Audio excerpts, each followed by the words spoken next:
င်္ဂလာပါကျွန်တော်နာမည်ကတော့မေဂျုံကူးလို့ခေါ်ပါတယ် SFA ရဲ့အကြောင်းသူတူဖြစ်သလို e-portfolio department ရဲ့ supervisor တယောက်လည်းဖြစ်ပါတယ်ဒီနေ့မှာတော့ SFA ရဲ့အကြောင်းသားအကြောင်းသူတွေအားလုံးအတွက်ကိုမပြည့်မနေသိထားရမယ်အရေးကြီးတဲ့ topic လေးတစ်ခုကိုကျွန်တော်က sharing လုပ်ပေးသွားချင်ပါတယ်ဆိုတော့အနည်းငယ်ဖြစ်မလဲဆိုလို့ရှိရင်ကျွန်တော်က e-portfolio department ရဲ့ supervisor တယောက်ဖြစ်တဲ့အတွက်ကြောင့်မလို့အကြောင်းအရာလေးကတော့တိကျပေါ့e-portfolio အကြောင်းလေးပဲဖြစ်ပါတယ်ဆိုတော့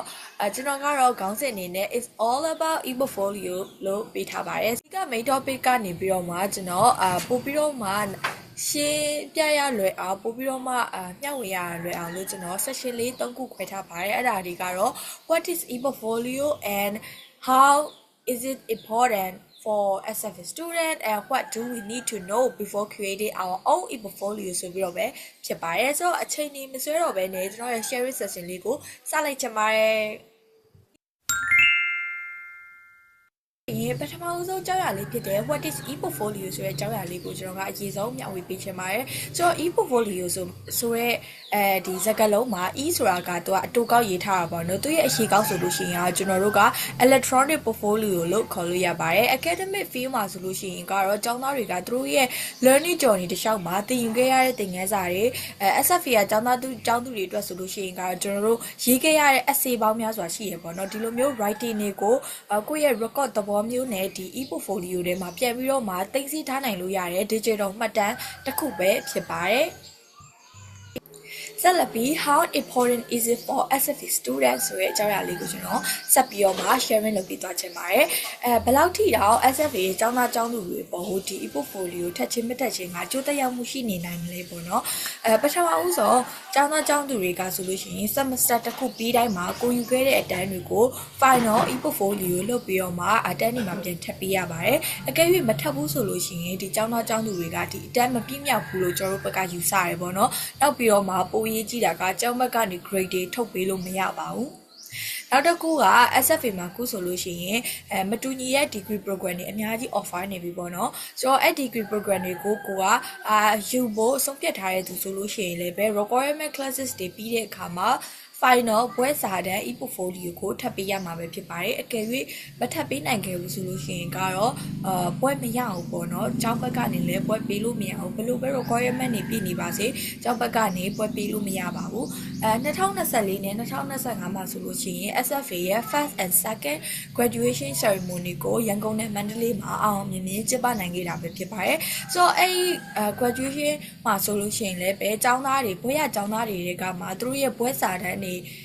အထက်ကမှတိကျလေး step by step စစ်စစ်ရွေးချယ်ပြီးတော့မှ best e-portfolio award လိုမျိုးဒီလိုမျိုးစုတွေကိုလည်းချီးမြှင့်ခဲ့ပါတယ်ဆိုတော့2026မှာလည်းဒီလိုမျိုးတွေရှိလာအောင်ပါဆိုတော့2026မှာပွဲယူဖို့အတွက်စဉ်းစားထားတဲ့သူဆိုလို့ရှိရင်ကတော့အခုကတည်းကကိုပြီးခဲ့တဲ့အတန်းနေလေးတွေကို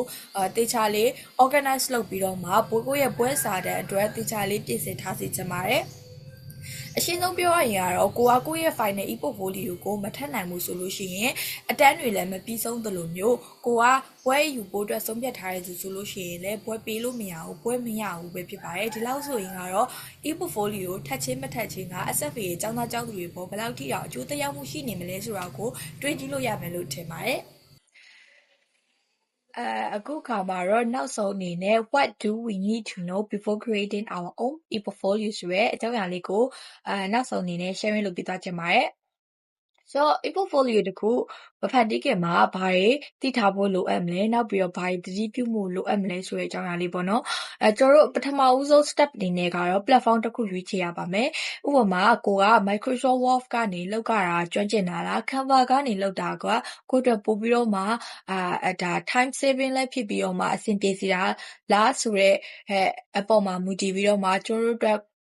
အဆင်ပြေစေမဲ့အကောင့်ကြီးဆုံးဖြစ်မဲ့ digital platform တစ်ခုကိုရွေးချယ်ဖို့အတွက်အရေးကြီးပါတယ်ဒါမှသာအချိန်မကုန်ဘဲနဲ့ကိုပေါ့နော်ကိုရင်းနှီးပြီးသားကြွေးကျင်ပြီးသားဖြစ်တဲ့အတွက်ကြောင့်မလို့လောက်ကြတာလည်းပို့ပြီးတော့မှမြန်စီပါတယ်နောက်တစ်ချက်ကကြတော့ကျွန်တော်တို့ကိုယ့်ရဲ့ဒီကိုထည့်သွားမဲ့စာနေပုံနေကိုယ့်ရဲ့ဒီ group project တွေဟာကိုလည်းပဲတစ်ဖက်မှာလည်းပဲ file လေးနဲ့ organize ဖြစ်နဲ့သိသိထားဖို့ကလည်းအရေးကြီးပါတယ်ဒါမှသာကျွန်တော်တို့ e-portfolio စလုပ်ပြီဆိုလို့ရှိရင်ကိုသုံးမဲ့ source လေးတွေကိုအစင်သစ်ကိုယူပြီးတော့မှသုံးလို့ရတယ်ပေါ့နော်ဆိုတော့ဒါကကျွန်တော်အကြံပေးတာလည်းဖြစ်ပါတယ်နောက်ထပ်ဆက်လက်ပြီးတော့မှ အရေးကြီးတဲ့သတိထားရမယ့်အကြောင်းအရာလေးတွေကိုဆက်ပြီးတော့မှပြောသွားပေးချင်ပါတယ်ပထမတစ်ခုကတော့ theme ဆိုတော့ကျွန်တော်တို့ theme ရွေးချယ်တဲ့အခါမှာဒီကိုယ့်ရဲ့ e-portfolio ကိုဘယ်အရာသုံးမယ်ဘယ် color သုံးမယ်ဘယ်လို design သုံးမယ်ဆိုတဲ့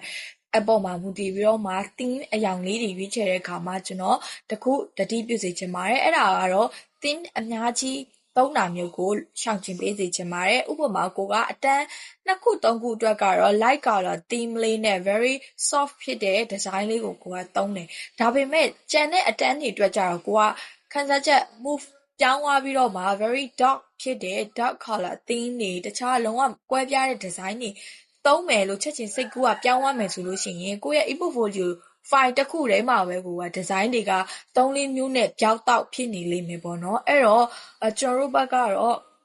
ဖြစ်နိုင်ရင် theme color တစ်ခုတည်း theme color အနည်းဆက်ဆုံးတူတဲ့ design လေးတွေကိုပဲသုံးပေးဖို့အတွက် highly recommend ပေးချင်ပါတယ်နောက်ထပ်တစ်ခုကကြတော့ very serious ဖြစ်တဲ့ issue ပေါ့နော်အဲ့ဒါကဆိုလို့ရှိရင် privacy and copyright ဆိုတော့ကျွန်တော်တို့ e-portfolio တွေထဲမှာဆိုလို့ရှိရင်ကျောင်းသားတွေကိုသူတို့ရဲ့ဒီ academic journey တစ်လျှောက်ကိုအမှတ်တရဖြစ်စေမဲ့ reflect ပြန်ပြီးတော့မှဖြစ်စေမဲ့ဒီ memory သဘောမျိုးပေါ့နော်ပုံလေးတွေထည့်သွင်းခွင့်ပေးထားတယ်ဆိုတော့အဲ့အခါမှာကိုယ့်ရဲ့ကိုယ်ပိုင် original ပုံလေးတွေဖြစ်နေရင်တော့ကိစ္စမရှိပေမဲ့ကိုကပိုလာတဲ့ပုံလေးတွေသုံးချင်တဲ့အခါမှာ internet ကနေ search လုပ်ပြီးတော့မှသုံးလိုက်တဲ့ပုံလေးတွေဖြစ်နေတဲ့အခါမှာဆိုလို့ရှိရင်ဒါကဒီပုံရဲ့ owner ကိုက credit မပေးဘဲနဲ့သုံးလိုက်တဲ့သဘောမျိုးတက်ရောက်သွားပါတယ်ဆိုတော့အဲ့အခါကြာလို့ရှိရင် copyright issue နဲ့တွားညှိနေတတ်တယ်ပေါ့နော်ဆိုတော့အဲ့အခါမှာဆိုလို့ရှိရင်ကတော့ကျွန်တော်တို့ဘယ်လိုလုပ်လို့ရမလဲဆိုလို့ရှိရင်ကတော့cover page မှာဒီကိုသုံးထားတဲ့ပုံလေးတွေအတွက်ကိုကြိုတင်ပြီးတော့မှသူ့ရဲ့ original owner ကို credit ပေးပါတယ်ဆိုတဲ့စာလေးကိုတော့မဖြစ်မနေထည့်ပေးစေချင်ပါတယ်ဖြစ်နိုင်ရင်ကတော့ကိုယ့်ရဲ့ကိုယ်ပိုင် original ပုံလေးတွေကိုပဲသုံးဖို့အတွက်တော့ highly recommend ပေးရပေါ့နော်ဆိုတော့ဒီလောက်ဆိုရင်ကတော့ဒါသိထားရမယ့်မဖြစ်မနေသိထားရမယ့်ဒီအကြောင်းအရာလေးတွေကိုကျွန်တော်တော့အတင်းတော့ share လုပ်ပေးသွားတာပဲဖြစ်ပါတယ်ဆိုလို့ရှိရင်ကတော့ SFA ရဲ့ကျောင်းသားကျောင်းသူတွေအကုန်လုံးလည်းပဲဒီလောက်ဆိုရင် e-portfolio နဲ့ပတ်သက်ပြီးတော့မှသိတဲ့အချက်တွေအကုန်လုံးဒါ cover ဖြစ်ပါမယ်လို့လည်းကျွန်တော်ထင်ပါတယ်ဆိုတော့